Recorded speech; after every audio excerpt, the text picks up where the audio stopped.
Hello, I'm Lars Holmquist with the Mallett Group, and I'm here in Los Angeles at the Loyalty Summit CXM. And I have with me Pam from Navy Federal. So Pam, maybe you can quickly introduce yourself to the audience. Yes, thank you. It's great to be here. I'm Pam Piligian. I'm the CMO at Navy Federal Credit Union outside of D.C. Wonderful. One of the things that we like to do to sort of get going is just to understand what your journey has been with loyalty, both prior to your current position and how you felt about loyalty in your professional career. Well, prior to this, I spent a lot of time on the agency side, so for a very diverse set of clients. So everything from CPG to financial services to utilities. And I think I had much more of a traditional view of loyalty, something you buy with points and programs and rewards. And my view has really evolved, especially working in financial services and for a service brand, because if the service isn't there or the value isn't there for the service that you buy, there isn't enough points in the world to make it worth banking there. So, we look at loyalty as part of a brand, and we measure it in terms of engagement and how our members are engaged with us, and hopefully where they prefer us for their next product and service, and get to the point where they're spending less time about looking around and just trusting us to be their next best product provider. That's interesting. I think a lot of people have had an evolving sense of what loyalty means, because it can mean a lot of different things. But I'm interested now at Navy Federal about your approach to loyalty in your current role. How do you approach loyalty? What are sort of some of the things that you wish to have loyalty do? How does it work for Navy Federal? For us, we have a lot of brand trust, and we want to make sure that we're using that brand trust to be a preferred brand. So, as you might imagine, people that engage with us when they show up to serve could be very young, 18, 22 years old, first time there, could be their first checking account, their first job, their first, et cetera. Their financial needs are very different than somebody who's 35, retired, has family, buying a home, et cetera. So we're trying to make sure that we do the right things in building the relationship with that member early on so that we can grow with them and show that we're there for them as their needs evolve. We weren't just that first-time provider that helped them get started, but we also are that person and that provider and partner that can help them with their financial journey. When you presented earlier at the conference here, one thing that almost everybody took note of is you said something about listening loudly to your customers. How does that figure into how you shape your loyalty strategy? I think for us, when we talk about listen loudly, it is both what members say, and we do a lot of voice of the member research to hear them. We also observe them. So we listen to phone calls, we see them in the branches, we look at emails, we look at social posts. What are they telling us? You don't want to be like the old Henry Ford example who did the research and asked people what they needed, and they said a faster horse, and really it wasn't about a faster horse. It was about a whole different way of transportation. So we do listen to them, but we also try to look at it in the context of what we can figure out about their needs. Sometimes with third-party data, we've been able to figure out that they are spending more than the average family for streaming services. And we've been able to send an email or an insight that says to them, you might want to check on this because you're spending more than average, and are all these really things that you utilize? And then also we'll kind of point out these are the ones you have, so that you can help make that decision. So for us, it's really about, when I talk about listen loudly, it is the listen to what they say, but also try to get ahead of what they need, because sometimes they don't know exactly what they need. They're thinking about the Ford analogy about the faster horse versus just a better transportation. Interesting. Perhaps just to set a little bit of context, Navy Federal has a very interesting brand promise. A different proposition, so maybe you can expand on that a little bit, and that'll help the listeners understand the context into which you're communicating with your customers. Thank you. I think our brand is set up for loyalists because our tagline is our members of the mission. We have over 14 million members that really have chosen to bank with us. And it's more than being a banking provider. We're part of the community. We share what is important to them. We often will talk about value, which as a nonprofit credit union is us being able to put the profits back into what we offer them in the form of low rates and fees, and as well as channels, building branches and making sure we're there to answer the phones. But we also talk about it as values. We care about what they care about. So, for example, as a brand, we are the military appreciation partner for the National Hockey League. We didn't do it for a single team. We did military across the nation for all the teams. And then we'll do a Stadium Series sponsorship that has our name on it, where we bring veterans in to skate. So, because we know that they have a lot of camaraderie together. So we're trying to make sure that we as a brand can help fuel and connect people to each other like them. And so we look at that, I think, broader than probably most brands, because we are a membership-based organization. Interesting. Values, service, these sound like brand pillars. They also sound like they fit within loyalty as a definition. How have you sort of executed against some of those brand propositions that you have of service and common shared values? Well, one of the things that we do is, back to kind of listening loudly, is think about what's important to them and try to identify times in their life when they may be struggling. So, for example, for active duty, transitioning out of the service is tough. And it is tough whether you serve for 4 years and get out and go do something else, or you serve for 30. So much of your life has been very structured in your military commitment, and all of that's going to change. So we try to think about how we can be there to serve them, and whether that is best places to work for veterans and identifying some of those cities, partnering with some of our community partners like Blue Star Families to help with spouse employment issues. So bigger than just banking, but showing up with what's important to them and figuring out how we can play a role there that's meaningful. I do mention partners, though, because we're not daycare. We're not, there's a lot of services they need that we can't provide. But that said, we can help fill in the middle and match some of those members during that tough time with somebody that can help them through that transition. So very much as a community brand, and when you think about loyalty and you think about how do you build those bonds, and it's often in those moments that matter. And things when lots of your life is changing, permanent change of station, transitioning out, all of those are moments in a military's life that matters, and there will be some good and some bad, and how are we there to celebrate as well as help? A lot of brands struggle to have as distinct and distinctive a value proposition overall. You clearly have that. Maybe we can pivot for a second and just talk about the mechanics of your loyalty program. How do you operate it? What do members encounter with the loyalty program? And then we'll kind of come back to how then do you make it really in your own brand image. Okay. I think for us, we think about loyalty program different. So yes, we have credit cards with reward points, pretty standard, like a lot of other service providers do. We look at sometimes what members are utilizing those points for. Sometimes it's as simple as redeeming their points to pay off their balances, and there could be redeeming points to save up for a vacation. So we'll follow those behaviors, and we try to make sure that we reward and recognize those moments for them, because they really are celebrations. That said, when we look at loyalty, that's part of what we do to drive it, but really what we do to drive it is about the service that we offer, because people will say, you understood me, and it can link back to those moments that I talked about that are specific to military life. So, for example, you can go on our website, and there's lots of content on doing a permanent change of station. You can call our call center, and they'll share a checklist in terms of helping you be ready. The same is true with transitioning out. We've partnered with folks in terms of helping with some resume prep, because that resume that you used in the military may or may not be as easy for you to find a job out of the military with, because some of those skills are not exactly, the skills are applicable, but what they're called may be different.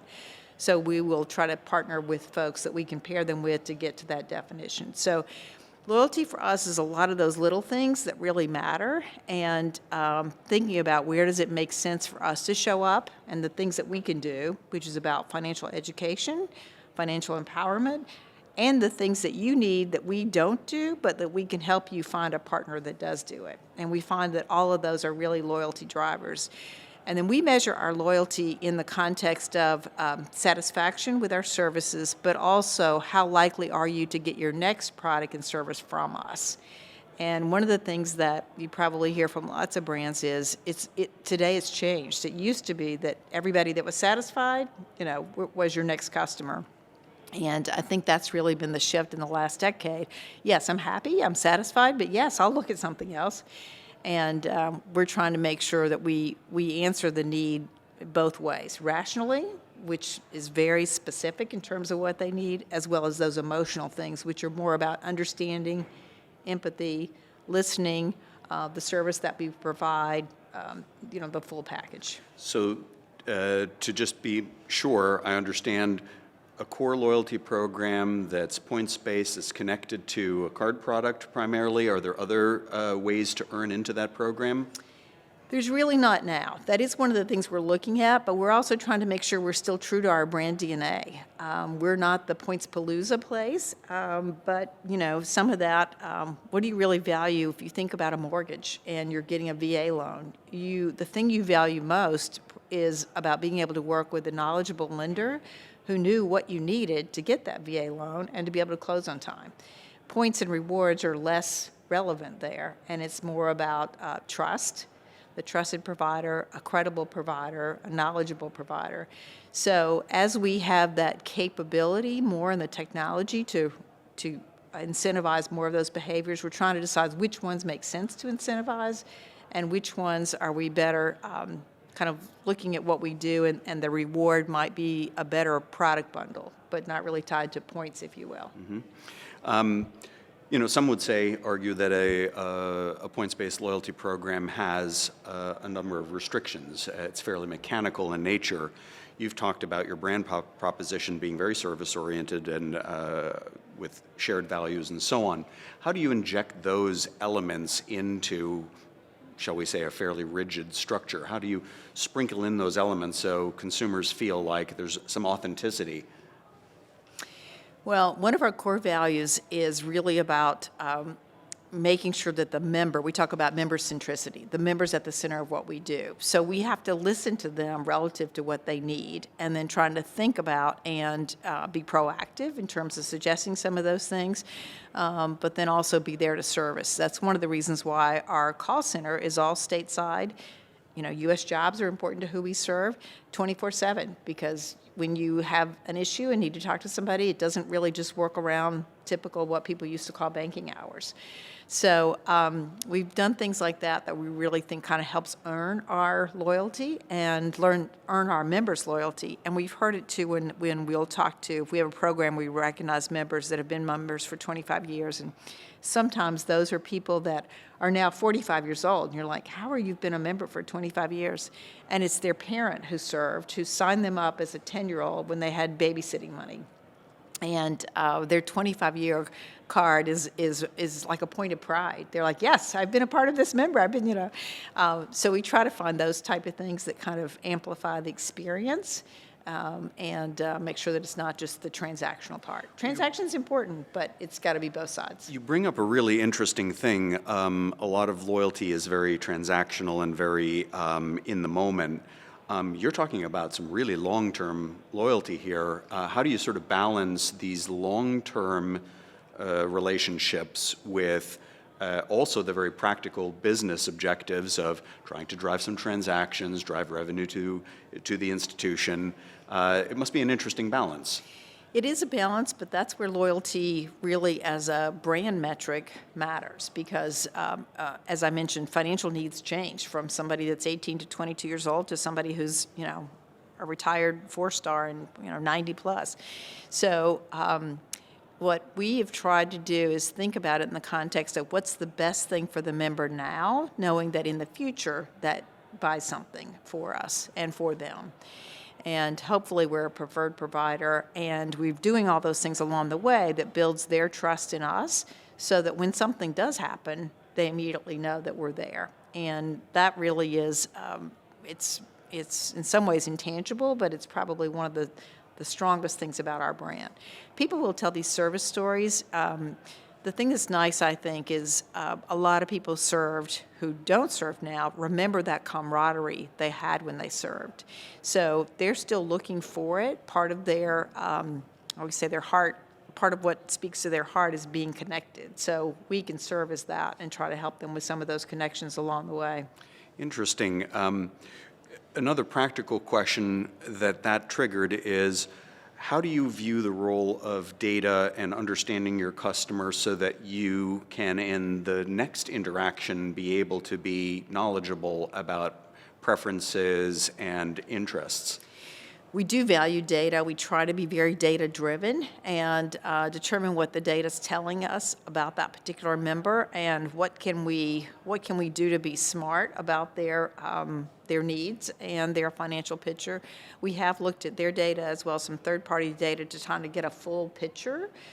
Some of the things we did, like the example I gave on somebody who may be spending more than the average on different apps that are on their phone. Part of that's very age-based because a 25-year-old is going to have a higher average than a 55-year-old. So making sure you're kind of pulling a relevant data point to compare to. One of the things we've done on our Insights program is we have a thumbs up, thumbs down that we optimize against, because if we give you a tip, you could save money by paying off your balance, and you don't pay off your balance. Was the insight bad? Probably not. That said, we want to know from you, was it really helpful? Which is why we're doing the thumbs up, thumbs down to optimize against. And the ones that aren't helpful, we'll retire them. That's interesting. So it's a bit of an instant feedback also. Are the members actively involved in this kind, or providing that kind of feedback? Some are and some aren't. Okay. And so that's the other part of what we're looking at. If you're not giving us our thumbs up, thumbs down on the insights, we'll look at your relationships too and just make sure that you're still engaged. Because some people, that's really not, if they're not big app users, they may not even think about replying like that. I think it's different for every brand and different service category, but I think everybody's got a group of folks who love to give you their feedback. And then they also love to hear how you use that feedback. And the ones that don't, you kind of have to look at their behavior and modify along the way. So if you're sending them, for example, emails that never get opened about something, it's a good idea. It's probably a good inference that they may not be interested in that, or at least not now, versus the just thumbs up, thumbs down on everything. Interesting. Now, those are obviously very digital tactics in terms of touch points, but you have also some very compelling touch point opportunities, both because there might be personal interaction with Navy Federal employees. You also have call center that you had mentioned earlier. That is potentially challenging to getting everybody on board. So how does your entire internal team live in that same idea of communicating to customers on a personal basis, demonstrating those values that you talked about, and having a positive feedback loop into loyalty? Well, there's many channels. There's online, there's mobile, we have over 360 branches. We answer over 1 million calls a week. So there's lots of touch points, but there's only one member record. So whether you are a member service representative in the call center or in the branch, when I am getting ready to serve Lars in the branch and look at you, I'm looking at the same information regardless of which one of those channels. I'm also seeing the insights that we've sent you, and often, if there's time and it's appropriate, the member service rep can even ask some questions like, is this helpful to you or not? And with notes, we can optimize too against the feedback that they're giving directly to the channel. Wow, that sounds like a great tool. It is, how do you but get I also everybody say, that must involve a lot of training as well. It does involve a lot of training, and Navy Federal's really good at training, because we know that for service to be your point of difference, you have to train everybody for lots of different scenarios and make sure that they are trained and ready. They feel comfortable, confident to be able to serve those needs. That said, we also know sometimes when the branches are busy or the phone's busy, sometimes those other conversations don't happen, just because obviously if you're a member service rep and you look up and there's quite a few in line, it's like, next, chop, chop, chop. So we just try to optimize the data that we get and realize we're not going to get it on every single interaction. Do you ever have to use any kind of incentives to sort of stimulate that type of behavior from all of your service staff or frontline staff? Sorry. I think for us, the biggest incentive we have is not specific to those programs, but we'll come back to our member service reps and say, here's what we heard from you, so here's what we've done. And they appreciate that because we know they're the front line, and they're the ones that are going to get that kind of feedback. So we do that, and then our probably biggest incentive is at Navy Federal, everybody, all full-time employees are eligible to be part of the bonus pool. And our bonus pool is awarded yearly, and it's awarded on member satisfaction. So it kind of tells everybody, clearly communicates that is the job, and do what you can and should to make sure that you're meeting those needs. Well, that's interesting. If members are the mission, then presumably customer satisfaction from those members is a core metric that you use throughout the company. It is, and we publish it monthly. I'm always proud of the fact that you can go out into a branch or go into a call center and talk to our employees, and they know what it is. They know what it is every month in terms of where we're at and what they're doing, and they'll often will tell you their own stories about different service, just a quirky story or service that they've had. I was actually on a call with a member service rep 2 months ago, and an elderly member was calling up to join, and everybody puts $5 in the account to join, and the $5 it's yours. It goes into a savings account. So she literally put the member service rep on hold, where she went to get her purse and come back with her credit card to give us the $5 to open her account. And I thought, this is just great patience, where, you know, the lady didn't feel, she felt welcome, she wanted to get in, she was happy to say, wait, let me get this for you, let's sign up, let's get this done. And that probably wouldn't have been what would have happened if that was a 23-year-old digital native, but just the flexibility that we give our front line to kind of flex as they need to for those members. Interesting. Well, in your presentation, you talked about listening loudly. I saw everybody nodding their head and thinking about how they are going to do that. I think that was really good advice. And certainly during this conversation, you've demonstrated what listening loudly really means, and how your loyalty, or your idea around loyalty, really takes its strategy from doing that with your consumers and your members. That sounds, in fact, very authentic. Well, I really appreciate you sharing your time with us in this discussion, and certainly here at the Loyalty Summit CXM, it's been very enlightening, so thank you. Thank you. It's been great to be here and be part of it, learning together.